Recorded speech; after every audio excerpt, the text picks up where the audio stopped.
construcción. A lo largo de sus más de 100 años de existencia, muchas personalidades mundiales y costarricenses han pasado por el Teatro Nacional.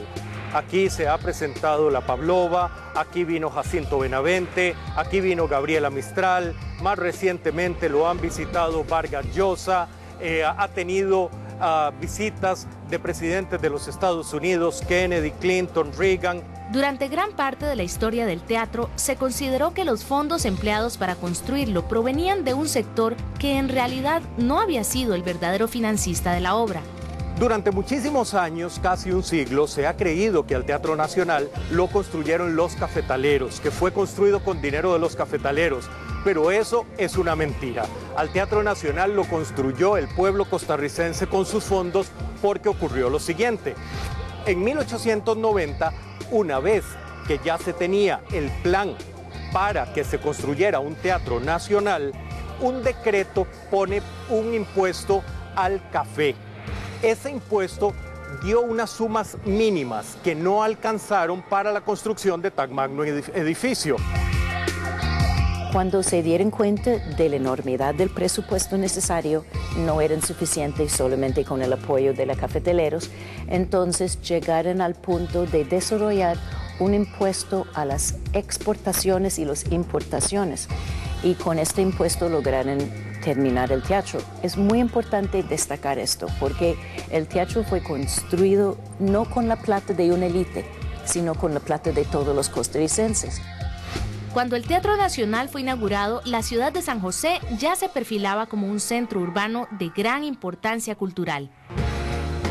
Y aunque no fue el primer espacio destinado a los eventos artísticos, sobresalía por su imponente construcción.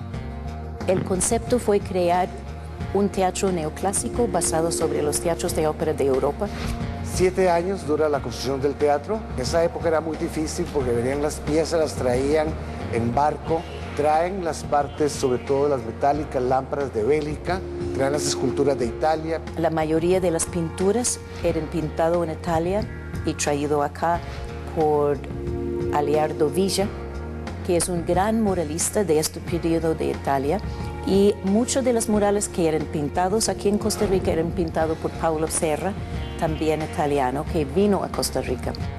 Participaron mucho, como le dije, belgas, italianos, franceses, y fundamentalmente en lo que precisa a la piedra. Son pedreros costarricenses que estaban muy dedicados a la labor sobre la piedra. Son piedras que se traen de Cartago, que ahora ya hay muy pocos, ya no existen. Hay uno solo en el país que ha colaborado actualmente con el teatro para sustituir algunas piezas de estas. Pero sí participa mucho costarricense en la construcción del teatro. En su interior, el teatro conserva algunas piezas de gran valor artístico, entre ellas una obra pictórica que representa los principales productos de exportación de aquella época. El Teatro Nacional nació en una década en que la economía costarricense estaba boyante producto de una alza internacional en los precios del café.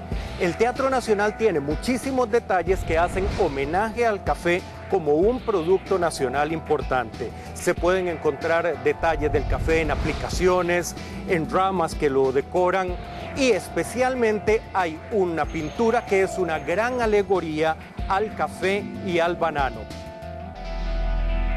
Fue pintada por un artista de apellido Villa en Italia, pero basado en referencias que le daban de Costa Rica sin haber venido nunca aquí. Se le señala a esa pintura que tiene ciertas incorrecciones. Hay detalles muy divertidos, que es el señor que carga el racimo de bananos, ¿no?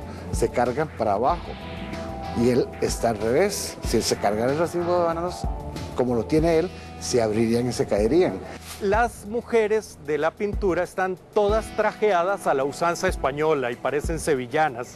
Y sobre todo, el café que están recolectando está en la propia playa y el café jamás podría darse a un nivel tan bajo y tan cercano del nivel del mar. Al principio, cuando llegaba acá, la gente criticaba porque dijo que el señor no entendía nada de nada porque el café no crece a la par del banano.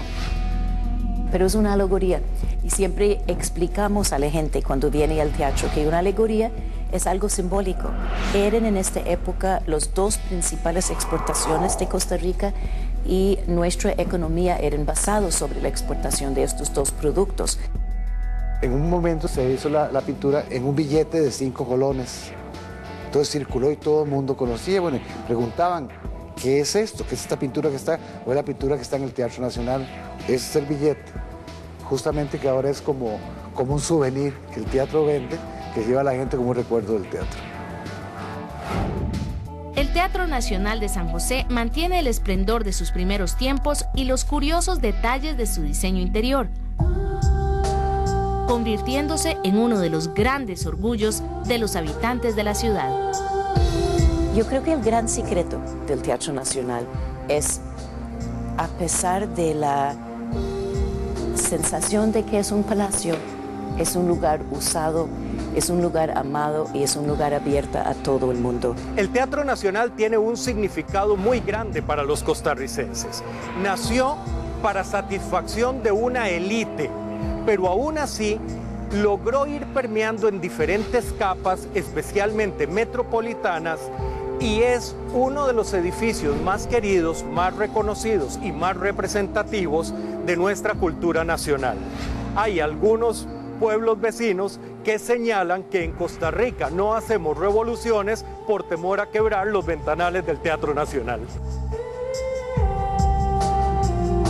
Hay una anécdota que a mí me encanta. Una vez viene Jacinto Benavente, el dramaturgo y escritor español, viene a visitar San José. Y después le pregunta que qué le pareció San José. En esa época San José tenía 19.000 habitantes únicamente. Y es una cosa muy divertida, que San José era un teatro rodeado por una aldea. Todo el esfuerzo que hizo un pueblo muy pobre, realmente porque era un pueblo muy pobre, significa mucho en ese momento, porque como le digo, eran muy pocos habitantes, eran un pueblo realmente, con un teatro que se salía de las proporciones y las posibilidades del mismo país.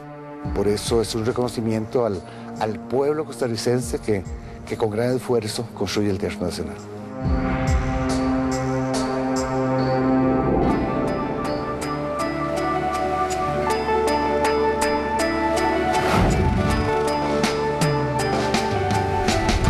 Cuando regresemos con más de Historia Secreta, conoceremos cómo la perseverancia de los costarricenses los llevó a reconstruir 5 veces el mismo edificio. Además veremos cómo Costa Rica no participó de una gran guerra, pero sí de una batalla interna de la que no siempre se conocen todos los detalles.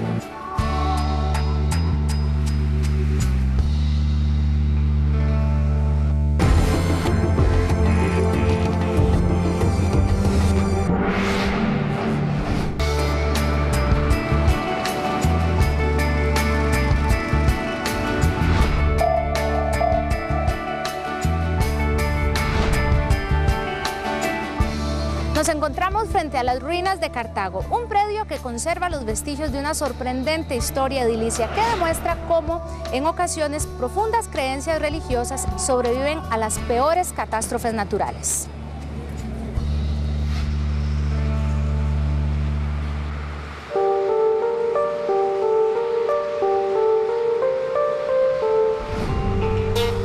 Lo llamamos este sitio las ruinas de Cartago.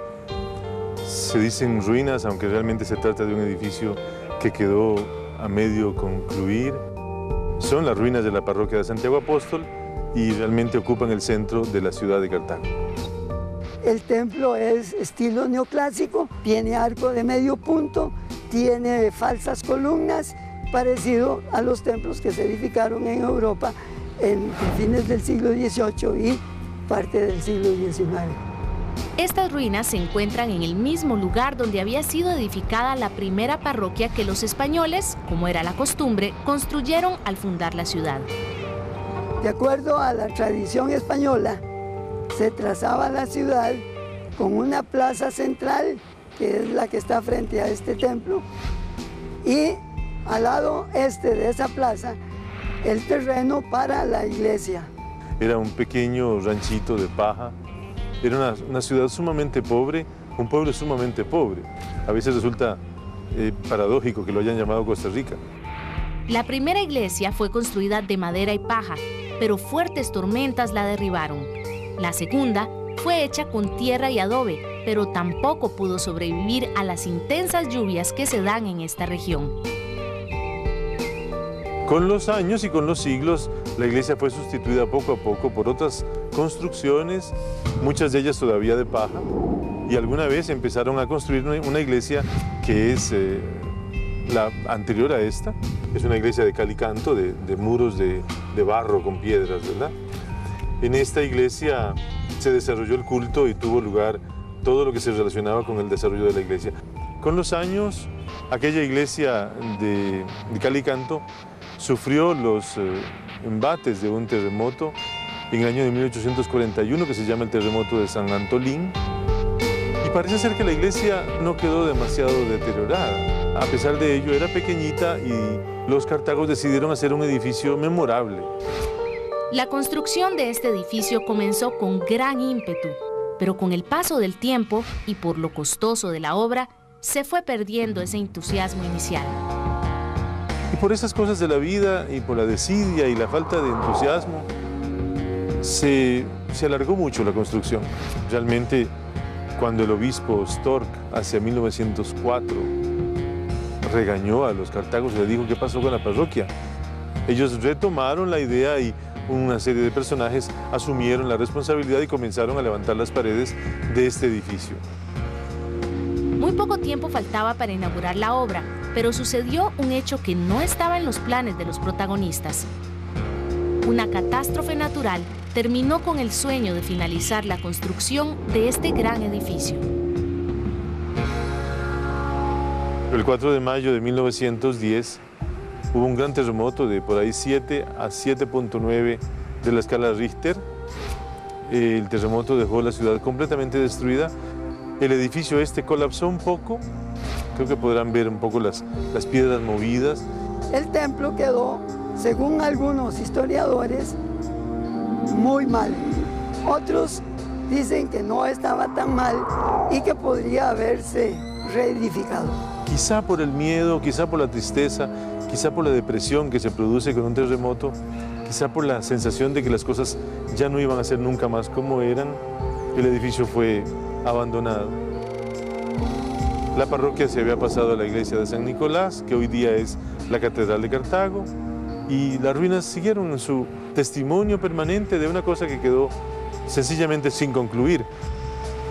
En la actualidad, las ruinas de la parroquia Santiago Apóstol permanecen como testimonio del gran sueño que los habitantes de Cartago mantuvieron durante siglos, a pesar de las circunstancias adversas. El edificio aspiraba a mucho.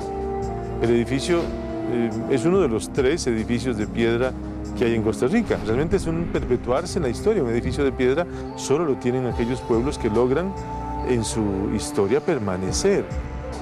Para el Cartago, las ruinas son símbolo de su propia realidad. Son un edificio muy elegante. No está concluido, pero son de una gran elegancia y de un gran estilo, ¿verdad? Es el mejor edificio de la ciudad, sin duda alguna.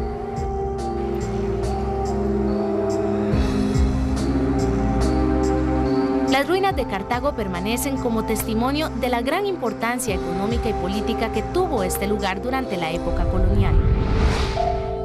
Muy cerca de las ruinas de la iglesia de Santiago Apóstol se encuentra la Plaza de la Basílica de Los Ángeles, un lugar que fue el centro político del país antes de conseguir su independencia. Estamos en estos momentos en la Plaza de la Basílica de Los Ángeles, en la ciudad de Cartago, que fue la antigua ciudad capital de Costa Rica. Funcionó como la sede de los poderes centrales políticos durante la época colonial y es un lugar cuyo asentamiento más o menos terminó de conformarse a finales del siglo XVI. En aquella época, Costa Rica no era un territorio atractivo para los españoles, ya que no contaba con yacimientos de oro ni de plata. Pese a ello, fue uno de los últimos países de América Latina en independizarse de España.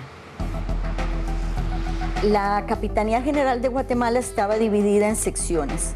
Entonces podemos pensarlo como una unión de estados en ese momento que estaba conformado por lo que hoy conocemos la tradicional definición de Centroamérica.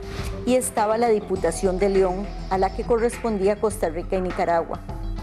En Guatemala se reúne el Cabildo y declara la independencia el 15 de septiembre de 1821. Esta noticia debía viajar a caballo por toda Centroamérica y a Costa Rica llega hasta el 13 de octubre de 1821. El acta de independencia en realidad viajó de la ciudad de Guatemala a León y de León en Nicaragua hacia Cartago, que era la capital de Costa Rica. El correo debía pasar por San José y luego dirigirse hacia Cartago. Entonces es muy probable que los josefinos hayan conocido la noticia de la independencia primero que la autoridad central de la provincia que estaba en Cartago. El 1 de diciembre de 1821, Costa Rica se declaró independiente. Aunque el país no participó de una lucha armada, sí se produjo una batalla entre los liberales de San José, que planteaban mantener la autonomía, y los imperialistas de Cartago, que proponían unirse al Imperio Mexicano. Ese conflicto tuvo lugar en 1823 en Ochomogo. Entonces hay una división en Costa Rica entre los que serían los imperialistas y los republicanos. Esta gente llega a este conflicto pensando en que Iturbide los va a anexionar, cuando ya en México en esos momentos Iturbide ha caído. Finalmente los grupos que son republicanos pelean contra los grupos que son imperialistas y se da una batalla que empieza el 29 de marzo de 1823 en Ochomogo, que es una zona montañosa entre Cartago y San José. El conflicto militar se resuelve a favor de los republicanos, lo ganan los josefinos, incluso llegan a Cartago que la encuentran desolada, la gente ha huido, y entonces se llevan las instituciones políticas para San José y a partir de allí San José comienza como la capital de este país. La imagen de la Virgen de los Ángeles, que en el siglo XVIII contó con numerosos devotos entre los habitantes de Cartago, ocupó un lugar de protagonismo inesperado durante la batalla librada entre imperialistas y liberales. Lo primero que hacen los imperialistas es tomar la imagen de la Virgen y llevarla a la guerra en Ochomogo, con la idea de que la Virgen les brindaría protección y además los ayudaría a ganar la batalla. Lo tremendo es que pierden la batalla y dejan la imagen de la Virgen allí, tirada. Entonces los josefinos la toman junto con la capital y se la llevan para San José, en donde estuvo por varios años, hasta que se sanaron un poco las heridas de la guerra y la imagen pudo ser devuelta a Cartago. Al asustarse tanto por los cañonazos y por lo que estaba pasando, salieron huyendo y dejaron la Virgen perdida, ¿verdad? No fue que la entregaron ni que se las quitaron, sino que se les olvidó. A diferencia de lo que sucedió en otros países, Costa Rica no debió librar batallas para declarar su independencia, pero sí hubo enfrentamientos internos. El dato llamativo es que sus primeros pasos como nación carecieron de líderes o figuras carismáticas. No existe un prócer de la independencia. Podemos decir que el prócer de la independencia en Costa Rica son todos los próceres de América Latina que lucharon para que nosotros no tuviéramos que nada más que ratificar el acta de independencia y recibirla como algo que ya era por descontado, ¿verdad?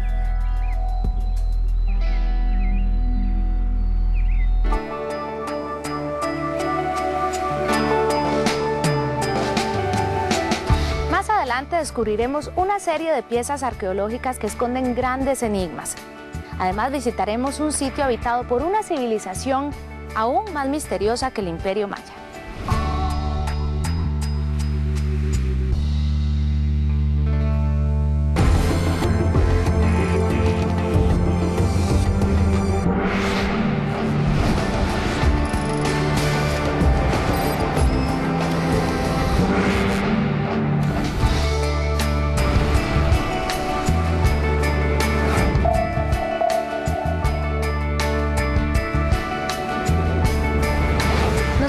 En el Museo Nacional de Costa Rica, que resguarda una sorprendente colección de piezas esféricas. Aún hoy su procedencia es tema de discusión y se han elaborado las más curiosas hipótesis acerca de su origen.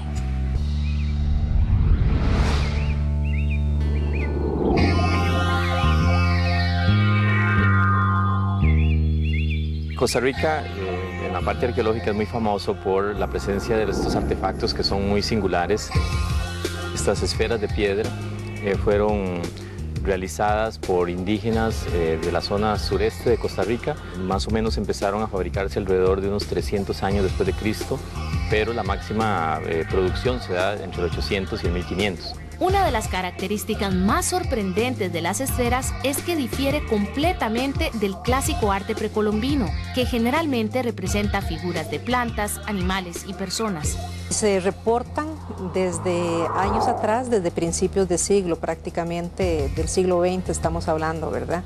Sobre todo cuando en la zona sur del país se incursiona en lo que es el cambio del cultivo de la agricultura. Ahí se empiezan a descubrir este montón de esferas y les llama mucho la atención. Un área muy extensa que se denomina Delta del Liquís, en la zona sur del país, comenzó a ser cortado el bosque que había crecido para plantaciones bananeras. En ese momento, al realizar la remoción de la cubierta forestal, se comenzaron a encontrar una serie de vestigios arqueológicos, llamando la atención la presencia de grandes esferas semienterradas o enterradas totalmente que salían a la luz cuando se hacían los canales de drenaje. Fue en ese momento, en 1939, cuando se comenzó a investigar y elaborarse los primeros registros de los agrupamientos de esferas, que no se encontraban dispuestas en forma circunstancial, sino con un orden determinado. Sus tamaños variaban desde centímetros hasta 2,5 metros. Además, muchas fueron saqueadas por particulares y ubicadas en distintos sectores de la ciudad. Muchas de las esferas del sur de Costa Rica fueron trasladadas a San José, desde los 30s y 40s. Llama mucho la atención la disposición o la colocación de estas esferas en el trazado urbano. Las encontramos, por supuesto, acá en el Museo Nacional, que trata de dar una visión integral de la historia de Costa Rica, pero también están frente a la Corte Suprema de Justicia, en parques públicos como La Merced, en frente de residencias importantes en el Paseo Colón o en barrios residenciales. Nos señalan una continuidad en el simbolismo y en el uso de las esferas. Siguen siendo símbolos de rango, señalan lugares religiosos, lugares públicos, lugares de poder, así que podemos establecer una asociación entre la ubicación de las esferas hoy en día en la ciudad de San José y algunos de sus posibles usos en los asentamientos precolombinos del sur de Costa Rica hace cientos de años. Gran parte de las esferas se encuentran en sitios arqueológicos y aún no se puede precisar con exactitud cuándo fueron realizadas. Algunas hipótesis atribuyen su alineación a causas astrológicas o religiosas, pero la realidad es que su origen aún es incierto. Es importante mencionar que los españoles no reportaron estas esferas cuando ellos llegan. No hay referencia en las crónicas y tampoco tenemos relatos o mitos de los indígenas actuales que las recuerden. Eso le ha añadido un aire de misterio, de incógnita, e incluso hay quienes han propuesto ideas estrafalarias para tratar de explicarlas. El misterio es cuando algo no se puede explicar. Cuando alguien te pregunta para qué sirvieron y uno no le puede dar una explicación concreta. Ese misterio hizo que en el pasado la gente creyera y se regó pues el comentario de que las esferas en su interior tenían oro. Ese mito para mí lo da el hecho de que no podamos contestar concretamente cuando el público nos dice para qué las hicieron y qué fin cumplieron, ¿verdad? La creencia de que las esferas contenían metales preciosos en su interior motivó a que muchas de ellas fuesen destruidas. Pero las que aún permanecen intactas continúan alimentando uno de los grandes enigmas de la historia arqueológica de Costa Rica. Nuestros indígenas fueron capaces de construir grandes centros urbanos, grandes centros ceremoniales, grandes vías de acceso muy bien dispuestas, con un alcantarillado muy bueno, con desagües muy buenos. Entonces tuvieron la capacidad de transportar tales bloques a donde ellos consideraban que era apropiado tenerlos. Entonces no hay que menospreciar la capacidad de quienes las hicieron. Ahora ya pues con las investigaciones metodológicas que se están haciendo por parte del Museo Nacional, se está tratando de llenar esos vacíos en la historia de qué papel cumplieron las esferas acá. El misterio de las piedras esféricas se mantiene como uno de los más curiosos interrogantes de Costa Rica, tal como sucede con un sitio plagado de sorprendentes construcciones. En las faldas del volcán Turrialba, en la provincia de Cartago, se encuentra el Guayabo, un asentamiento precolombino que, a más de 3000 años de haber sido construido, aún se desconocen precisiones acerca de su origen. Estamos en el sitio de Guayabo de Turrialba, que para Costa Rica es uno de los sitios con más estructuras monumentales que tenemos. Es de gran importancia arqueológica y porque nos ha brindado un sinfín de información respecto a la arquitectura del momento, a las costumbres del momento, a la religiosidad y cosmovisión de la población que aquí vivía y además el sistema habitacional y de elaboración de objetos. Según los investigadores, las primeras construcciones de Guayabo fueron realizadas en el año 1000 a.C. y se estima que llegó a tener unos 2000 habitantes.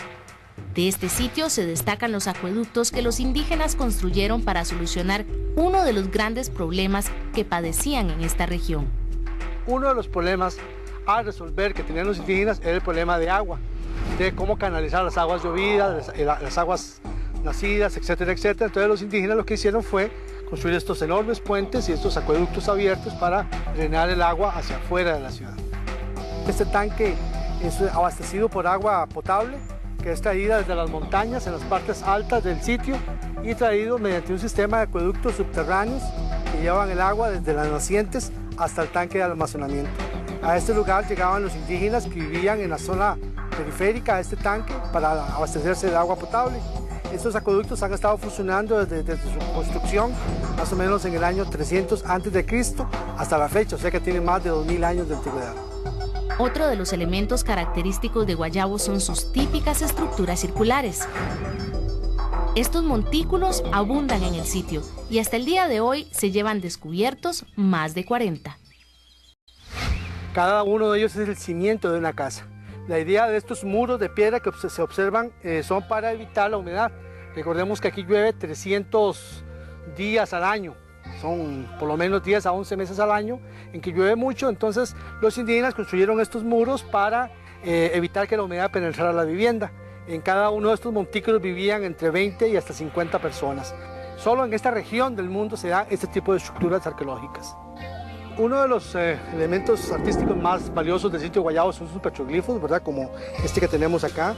Esta es una incisión hecha sobre la piedra que posiblemente significaba algo para los grupos indígenas que vivieron acá.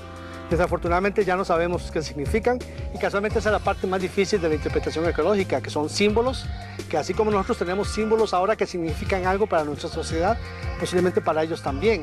El sitio de Guayabo es parte de un enorme asentamiento regional. Por ejemplo, esta calzada donde estamos caminando ahora es parte de un sistema de comunicaciones entre este sitio arqueológico de aproximadamente 20 hectáreas. Termina esta calzada a los 4 kilómetros y en otro asentamiento indígena y así hemos encontrado 2 calzadas más. Se estima que Guayabo fue abandonado en el siglo XV. Si bien se ignoran los motivos, existen distintas teorías que intentan brindar respuestas a esta interrogante. Como otras tantas ciudades precolombinas de Centroamérica, hay varias teorías. Una es un cataclismo, una situación fuera del alcance de los habitantes que los hizo irse del sitio. Pensamos en los efectos de la actividad volcánica, una de las evidencias que no hemos encontrado con mayor frecuencia en el sitio. También pensamos en los problemas de guerras o enfrentamientos entre grupos indígenas o inclusive los problemas de hambre. El problema del hambre en América Latina no es un problema de hoy, es un problema de toda una vida. Y en tiempos precolombinos, así como sucedió aquí en Guayabo de Turrialba, también sucedió con los mayas, sucedió con los incas, con todas las culturas indígenas. En torno a esta antigua civilización hay secretos y misterios que aguardan ser revelados y permanecen como uno de los grandes desafíos a futuro de los habitantes de Costa Rica. Todo esto nos ha dado información de dónde vinimos y lo que somos hoy día. Guayabo regionalmente es el sitio con mayor monumentalidad que hemos encontrado y que por suerte se ha conservado, porque al fin y al cabo de lo que estamos hablando es de que aquí vivieron indígenas, seres humanos como nosotros, hace 2000 o 3000 años. Ellos tuvieron la capacidad de, sin la tecnología que tenemos ahora, poder construir una obra de esta naturaleza.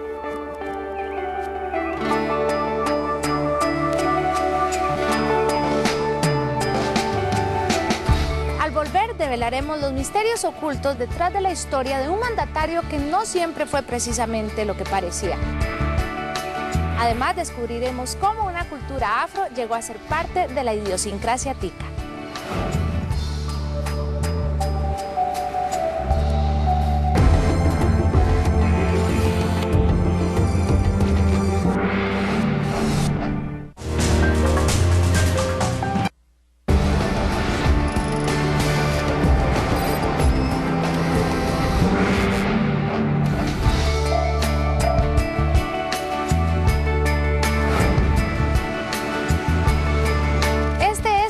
Morazán, un sitio bautizado en honor al general que gobernó Costa Rica a mediados del siglo XIX.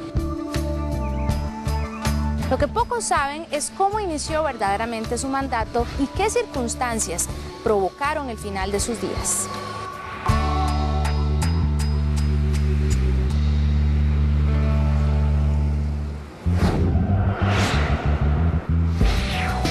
Estamos en el Parque Morazán, que hoy por hoy es uno de los parques más bellos que ostenta la ciudad de San José de Costa Rica.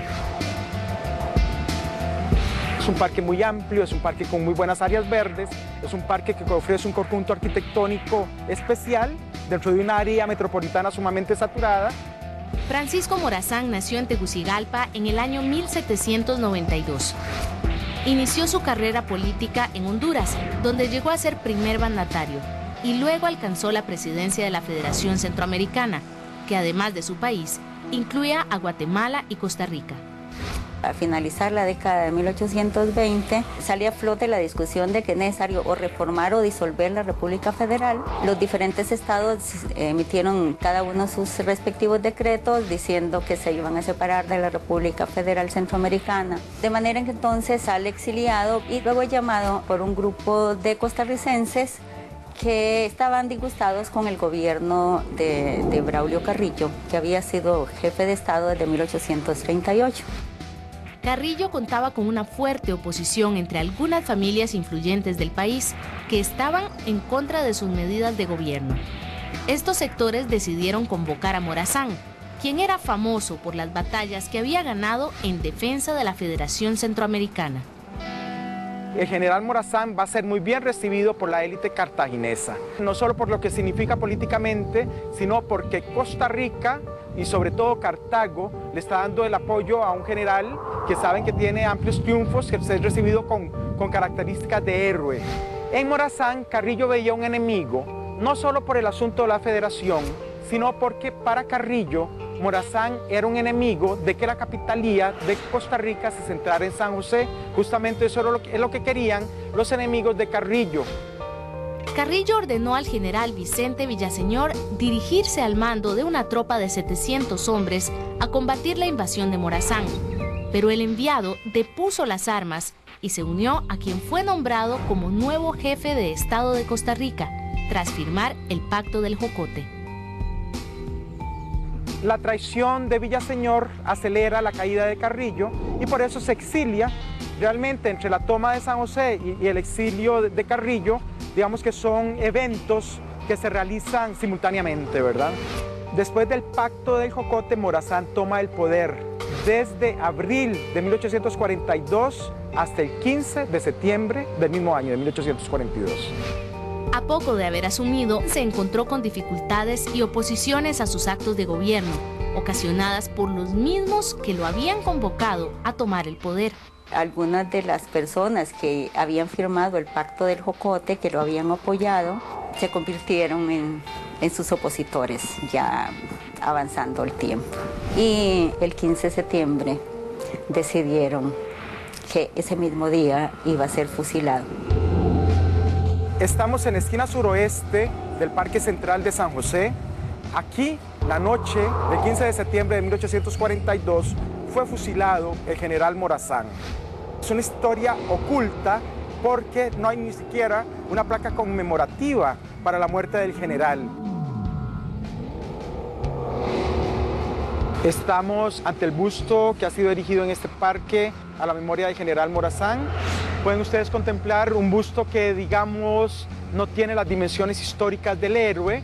Sin embargo, es un busto que ha erigido el pueblo costarricense en su memoria, pero sobre todo es un descargo de conciencia, ¿verdad? Porque de algún modo pesa ese fusilamiento que se hace en Costa Rica, ¿verdad?, al general en 1842. Entonces, 40 años después, los costarricenses y sobre todo las autoridades costarricenses tienen que hacer justicia histórica al héroe centroamericano. Francisco Morazán fue una persona que, sin haber nacido en este país, luchó por la unidad de los costarricenses. Muchos años después, otros inmigrantes cambiarían para siempre la cultura de Costa Rica. Cerca de San José se encuentra Puerto Limón, el sitio en el que hacia finales del siglo XIX se asentaron trabajadores provenientes de islas del Caribe y que ejercieron notables influencias musicales en la tradición cultural de Costa Rica. Estamos acá en el puerto de Limón, un lugar con una historia muy interesante. A partir de 1870 se produce la primera migración formal de gente que viene de las islas del Caribe, de afrocaribeños. Que van a llegar a Costa Rica en la década de 1870 a trabajar en la construcción del ferrocarril que va a comunicar San José con el Caribe costarricense, en este caso con un lugar que se está formando ahí que es Puerto Limón. Estos trabajadores venían de Jamaica, de Barbados, de islas que habían sido colonizadas por la Gran Bretaña. Los inmigrantes trajeron a Costa Rica ritmos como el mento, que es la música campesina de Jamaica, y el calipso, un ritmo originario de Trinidad y que tiene como característica principal hablar de temas políticos y sociales. El calipso narra la historia, narra las vivencias de la gente, y en el Gran Caribe, digamos, en la gran región Caribe, el calipso o el calypsonian, el hacedor de calipso, hereda esa tradición o esa función de transmitir, de informar. Y eso usted lo ve muy bien en las letras. Usted ve las letras de Mr. Ferguson, ahí se reconstruye la memoria y la experiencia de esa comunidad afroantillana viviendo aquí en Costa Rica. I was walking down the street, I saw a friend, he called in me. Well, I asked him what he needed. He said, come and let we take a smoke. El calipso es una cosa que uno inventa, hay veces, pero hay veces es algo real y hay veces una invención también, porque si algo pasa aquí en Cahuita, yo hago un calipso, que es real. Para mí solo el gozo de la música y para hablar de cosas que pasan, sea de aquí o Limón o cualquier parte.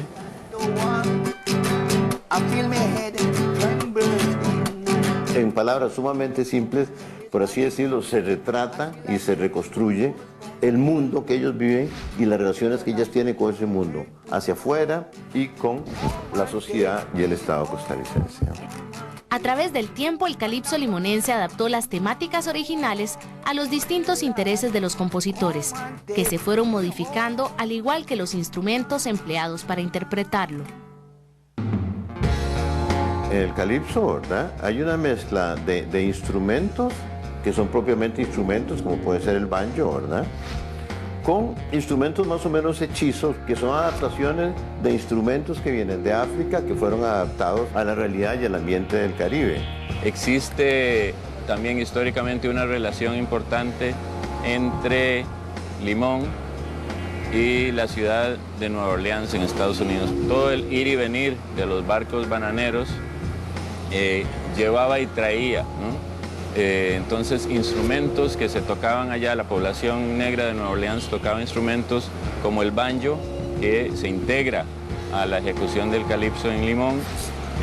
Otro instrumento que era el bajo de tina, allá usaban una tina de lavar de metal y la convirtieron en un bajo que hacía unas figuras parecidas al contrabajo. ¿En qué idioma están los calipsos? Están en el creol de ellos, ¿verdad? En inglés creol, y está en español. Y eso me parece sumamente significativo, porque eso remite a la manera en que esas poblaciones afroantillanas se fueron integrando a Costa Rica. Existe un calipso bilingüe y un calipso en español, pero es lo menos frecuente. Todavía el calipso sigue siendo un canto que se hace en inglés criollo. Yo canto en inglés y casi todos los calipseros cantan en inglés también. El calipso en Trinidad tuvo su época de gloria en las primeras décadas del siglo XX, siendo que el primer disco de calipso fue grabado en 1914. Sin embargo, aunque resulte difícil de creer, los habitantes de San José lo conocieron recién en la década del 70. All night long, oh, mama, ay, ay, all night, papá, ay, ay, ay. En la década del 70, sobre todo, la gente del Valle Central empezó a ir a los carnavales de Limón, que eso es otro elemento fundamental para ver ese encuentro entre la cultura del Valle Central, que es la llamada cultura nacional, la cultura dominante y la cultura de esa zona de Costa Rica. Una sociedad que se creía tan homogénea como Costa Rica, que decía que todos eran blancos, europeos, descubre que ella es multicultural, que tiene ahí dentro de su territorio una población con una gran riqueza cultural, que son los inmigrantes de origen afroantillano, que tienen esa expresión musical que es el calipso. El calipso limonense representa la gran influencia cultural de los inmigrantes afrocaribeños en la sociedad de Costa Rica y a su vez forma parte de la identidad de todos los habitantes del país.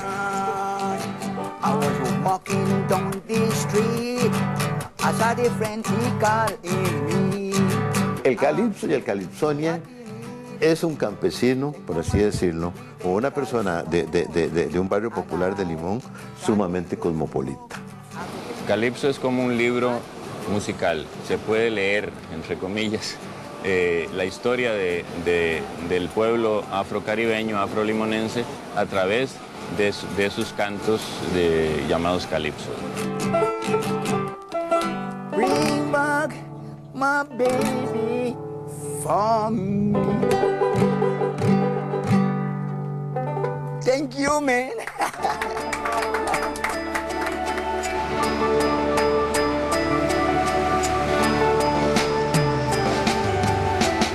En las calles aledañas a Puerto Limón se dejan oír las melodías del calipso, una expresión musical tan ligada a la historia popular de los costarricenses como su recinto cultural por excelencia, el Teatro Nacional de San José. Las historias nos regresan al lugar de partida, aquí donde comenzó nuestra búsqueda. Nuevos relatos desconocidos esperan para ser descubiertos, porque recuerden que siempre habrá una historia escondida en la jungla de cemento.